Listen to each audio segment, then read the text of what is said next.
अरे बच्चों, आज की कक्षा में हम करेंगे दोस्त की पोशाक के प्रश्नोत्तर, जो आपकी ही पाठ्य पुस्तक रिमझिम भाग 4 से लिए गए हैं। तो आइए शुरू करते हैं। चलिए बच्चों, अब हम शुरू करते हैं पाठ दोस्त की पोशाक के प्रश्नोत्तर को हल करने के लिए। दोस्त की पोशाक, तुम्हारे सवाल। पहला प्रश्न है इसमें, पहला प्रश्न देखते हैं बच्चों। पहला प्रश्न जो इसमें दिया हुआ है वह है, नसरुद्दीन किससे मिलकर बहुत खुश हुए। तो आप सभी को पता है कि नसरुद्दीन किससे मिलकर बहुत खुश हुए थे। नसरुद्दीन अपने दोस्त जमाल साहब से मिलकर बहुत खुश हुए थे। अगला प्रश्न है, जमाल साहब ने नसरुद्दीन के साथ उनके मोहल्ले में घूमने से क्यों मना कर दिया था। तो जमाल साहब ने अपनी पोशाक को बहुत मामूली बोला था और उन्हें अपनी पोशाक बहुत ही मामूली लग रही थी, और यही एक कारण था जिस वजह से जमाल साहब ने नसरुद्दीन के साथ मोहल्ले में घूमने से इनकार कर दिया था, मना कर दिया था। प्रश्न 3 है, यह सुनकर जमाल साहब पर तो मानो घड़ों पानी पड़ गया। क्या सुनकर जमाल साहब पर घड़ों पानी पड़ गया था। जमाल साहब जब नसरुद्दीन के साथ घूमने निकले थे मोहल्ले में, तो उसी बीच जब नसरुद्दीन ने क्या बोला था। नसरुद्दीन ने बोला कि मैं ये जो इन्होंने अचकन पहनी हुई है मेरे दोस्त जमाल साहब ने, यह अचकन मेरी है। और जैसे ही जमाल साहब ने यह बात सुनी कि यह अचकन मेरी है, नसरुद्दीन ने बोला, तो उनका मुंह शर्म से लाल हो गया और उन्हें घड़ों पानी पड़ गया। प्रश्न 4, नसरुद्दीन ने किससे माफ़ी मांगी। नसरुद्दीन ने अपने दोस्त जमाल साहब से माफ़ी मांगी। कब? जब वह बार बार कुछ ऐसा बोल जाते थे जिससे कि जमाल साहब को शर्मिंदा होना पड़ता था। प्रश्न 5, क्या नसरुद्दीन ने जानबूझकर ऐसी गलतियां की। क्या नसरुद्दीन ने जानबूझकर गलती की? नहीं। दरअसल नसरुद्दीन का ऐसा कोई इरादा नहीं था कि वह अपने दोस्त को शर्मिंदा करे, परंतु अज्ञानतावश उनसे ऐसी गलतियां हो जा रही थी। किससे ऐसी गलतियां हो जा रही थी बच्चों? नसरुद्दीन से। अब आते हैं तुम्हारी बात पे। नसरुद्दीन और जमाल साहब बन ठन कर घूमने के लिए निकले। तुम बन ठन कर कहाँ कहाँ घूमने जाते हो? तो यह प्रश्न आपको खुद ही करना है। अक्सर हम बन ठन कर अपने स्कूल जाते हैं, तैयार होकर, अच्छे से तैयार होकर, साफ़ सुथरी ड्रेस पहनकर शादी समारोह में जाते हैं, किसी बर्थडे की पार्टी में जाते हैं। तो इस तरह से इस प्रश्न का उत्तर आप अपने खुद के विचार करके लिखें। तुम किस किस तरह से बनते ठनते हो। जब हम नए आपने अक्सर देखा होगा, जब आपका कोई फ्रेंड नई ड्रेस पहनता है, नया कपड़ा पहनता है, नए जूते पहनता है, और बहुत ही उसके पास नई नई किताबें, नई कॉपियाँ या फिर नई चीज़ आ जाती है, या फिर उसकी मम्मी बहुत अच्छा बना के उसको लंच में देती हैं, उस दिन आपका वह दोस्त कुछ ज़्यादा ही बनने और ठनने लगता है। तुम्हारी समझ से अब आइए चलते हैं तुम्हारी समझ में। तीसरे मकान से बाहर निकलकर जमाल साहब ने नसरुद्दीन से क्या कहा होगा। जब तीसरी बार नसरुद्दीन ने बोला कि मैं तो इस पोशाक के बारे में, अचकन के बारे में कुछ न ही कहूँ तो अच्छा है, तो उस बार, क्योंकि कहानी तो यहीं समाप्त कर दी गई। आप बताइए, अगर तीसरे मकान से बाहर निकलकर भी कोई कहानी होती, आगे कहानी की कुछ पंक्तियाँ जुड़ी होती, तो जमाल साहब ने नसरुद्दीन से क्या कहा होता। अब मुझे तुम्हारे साथ कहीं नहीं जाना, मुझे वापस लेकर चलो। या फिर हो सकता है जमाल साहब ने बोला हो, मेरे प्यारे दोस्त नसरुद्दीन, मुझे माफ़ करो, मैं तुमको नहीं समझा सकता। ठीक है बच्चों, चलिए अगला प्रश्न है ख, जमाल साहब अपने मामूली से कपड़ों में घूमने क्यों नहीं जाना चाहते थे। शायद उन्होंने सोचा हो कि सभी सोचेंगे कि मैं अपना कुछ अच्छा कपड़ा नहीं लेके आया, या फिर सब सोचेंगे कि मेरे पास कोई अच्छा कपड़ा नहीं है। यही सब सोचते बूझते जमाल साहब ने बोला कि मैं घूमने नहीं जाऊंगा क्योंकि मेरे पास कोई भी अच्छा कपड़ा नहीं है। ठीक है। प्रश्न ग, नसरुद्दीन अपनी अचकन के बारे में हमेशा क्यों बताते होंगे। बस आपको यह प्रश्न सोचना है और खुद ही जवाब देना है कि बार बार मना करने के बाद भी, जमाल साहब के बार बार मना करने के बाद भी नसरुद्दीन साहब को ऐसी कौन सी परेशानी हो जाती थी, कौन सी बात आ जाती थी दिमाग में कि वह कुछ न कुछ होते होते सीधे या फिर उल्टे किसी भी तरीके से अपने अचकन का जिक्र छेड़ देते थे। तो चलिए आगे बढ़ते हैं गपशप। जब जमाल साहब और नसरुद्दीन हुसैन साहब के घर बाहर निकले तो उन्होंने अपनी बेगम को नसरुद्दीन और जमाल साहब से मुलाकात का किस्सा सुनाया। उन दोनों के बीच क्या बातचीत हुई होगी, लिख कर बताओ। तो यह एक वार्तालाप है और यह आपको खुद ही लिखना होगा। बेगम, कौन आया था? बेगम ने बोला, कौन आया था? हुसैन साहब ने बोला होगा, नसरुद्दीन अपने दोस्त के साथ आया था। बेगम ने बोला होगा, क्या नाम था उस दोस्त का? हुसैन साहब ने बोला होगा, जमाल। उस दोस्त का नाम था जमाल और वह नसरुद्दीन साहब का बहुत ही पुराना दोस्त था। बेगम, तब क्या क्या बातें हुई आप लोगों में? तो इस तरह से यह पूरा वार्तालाप आप खुद ही लिखिए और आप खुद ही सोचिए कि बेगम और हुसैन साहब ने आपस में क्या बातचीत की होगी। अब आते हैं घूमना फिरना पे। घूमना फिरना। नसरुद्दीन ने कहा, चलो दोस्त मोहल्ले में घूम आए। चलो दोस्त मोहल्ले में घूम आए। जब नसरुद्दीन अपने दोस्त से मिले वे उसे अपना मोहल्ला दिखाने ले गए। जब तुम अपने दोस्तों से मिलते हो तो तुम कहाँ कहाँ जाते हो या क्या क्या करते हो? यह उत्तर भी आपको खुद ही लिखना है कि आप क्या क्या करते हो। आप खेलते हो, पास पड़ोस जाते हो, ढेर सारी अपने खेल खिलौने की चीज़ें दिखाते हो, ढेर सारी बातें करते हो। यह प्रश्न भी आपको स्वयं ही करना है। करके दिखाओ। नीचे कुछ वाक्य लिखे हैं, तुम्हें इसका अभिनय करना है। तुम चाहो तो कहानी में देख सकते हो कि इन कामों का जिक्र कहाँ कहाँ हुआ है। बन ठन कर घूमने के लिए निकला, तो आपको बन ठन कर सज धज कर घूमने के लिए निकलना है। मुंह बनाकर शिकायत करना।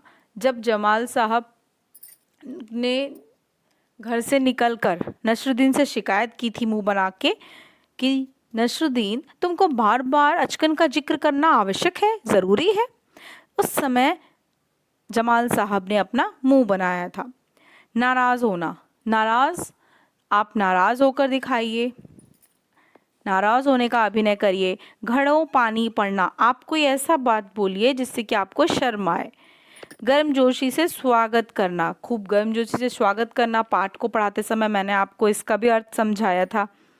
देखते ही रह जाना, अचंभित होकर देखते ही रह जाना। अगला प्रश्न है घड़ों पानी पड़ना। नसरुद्दीन की बात सुनकर जमाल साहब पर तो मानो घड़ों पानी पड़ गया। घड़ों पानी पड़ना एक मुहावरा है। इसका क्या मतलब हो सकता है, पता लगाओ। तुम इसका मतलब पता करने के लिए अपने साथियों या बड़ों से बातचीत कर सकते हो, शब्दकोश को देख सकते हो। तो यह एक मुहावरा है और इसका अर्थ क्या हो सकता है यह आप सोचिए और इसका अर्थ बताने के लिए आप इसको एक वाक्य प्रयोग या फिर कहानी में भी दर्शा सकते हैं। ख है, इन मुहावरों को सुनकर मन में एक चित्र सा बनता है। तुम भी किन्हीं दो मुहावरों के बारे में चित्र बनाओ। कुछ मुहावरे हम ही दे देते हैं, तुम चाहो तो इनमें से कोई पसंद कर सकते हो।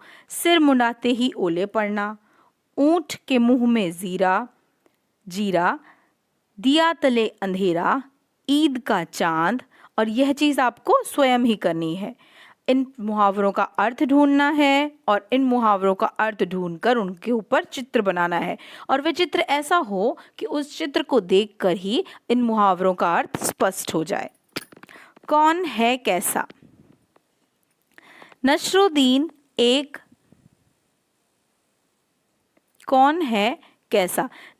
एक भड़कीली अचकन निकाल कर ले आए। भड़कीली शब्द बता रहा है कि अचकन कैसी थी। कहानी में भी ऐसे ही और भी शब्द छांटो जो किसी के बारे में कुछ बताते हो, जैसे कि उन्हें छांटकर नीचे दी गई जगहों पे लिखो। देखें कौन सबसे ज़्यादा ऐसे शब्द ढूंढ पाता है। तो यह प्रतियोगिता हम आपस में कर सकते हैं और फिर देख सकते हैं कि सबसे ज़्यादा शब्द किसने ढूंढे। पुराना दोस्त, अन्य पड़ोसी, अपने कपड़े, भड़कीली पोशाक, मामूली पोशाक, अपनी अचकन, इतनी सी बात, खास दोस्त, तुम्हारा पड़ोसी, तुम्हारी अकल, हरी भरी घास, मोटी भैंस, मोटी अकल। इस तरह से आप खुद भी सोच सकते हैं कि कौन से शब्द इस प्रकार से होंगे। पास पड़ोस, पड़ोस के घर में जाकर नसरुद्दीन पड़ोसी से मिले। तुम अपने पड़ोसी बच्चों के साथ बहुत से खेल खेलते होगे, पर क्या तुम अपने परिवार के बारे में जानते हो? चलो दोस्तों के बारे में और जानकारी इकट्ठी करते हैं। यदि तुम चाहो तो उनसे ये बातें पूछ सकते हो। घर में कुल कितने सदस्य हैं, कितने लोग हैं, उनकी आयु क्या है, उनके नाम क्या हैं, वे क्या काम करते हैं।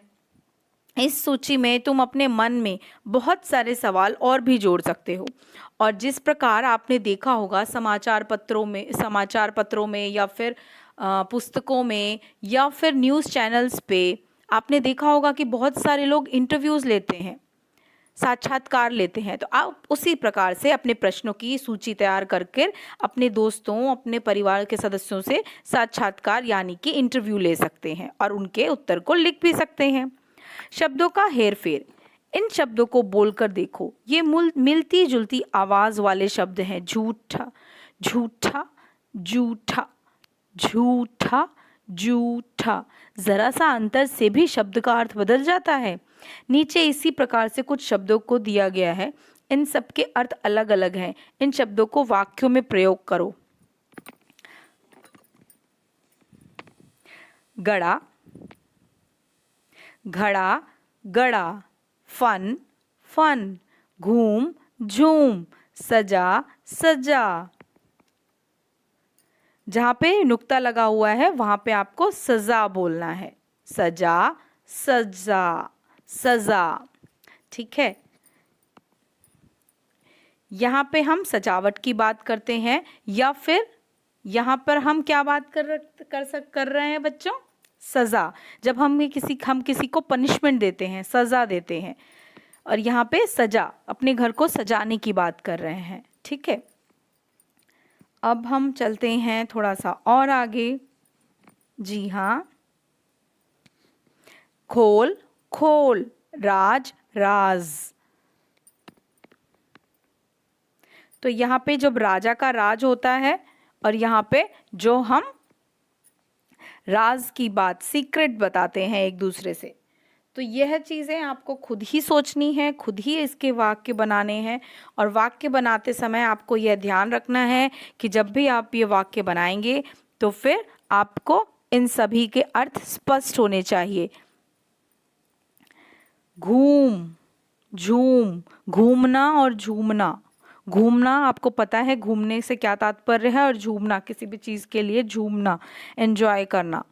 सजा, सजा, सजाना और सजा, सजा लेना, किसी चीज़ के लिए पनिशमेंट लेना। घड़ा, जिसमें हम पानी भरते हैं, और गड़ा, गड़ा किसी चीज़ को गढ़ना। और आते हैं हम फन और फन पे।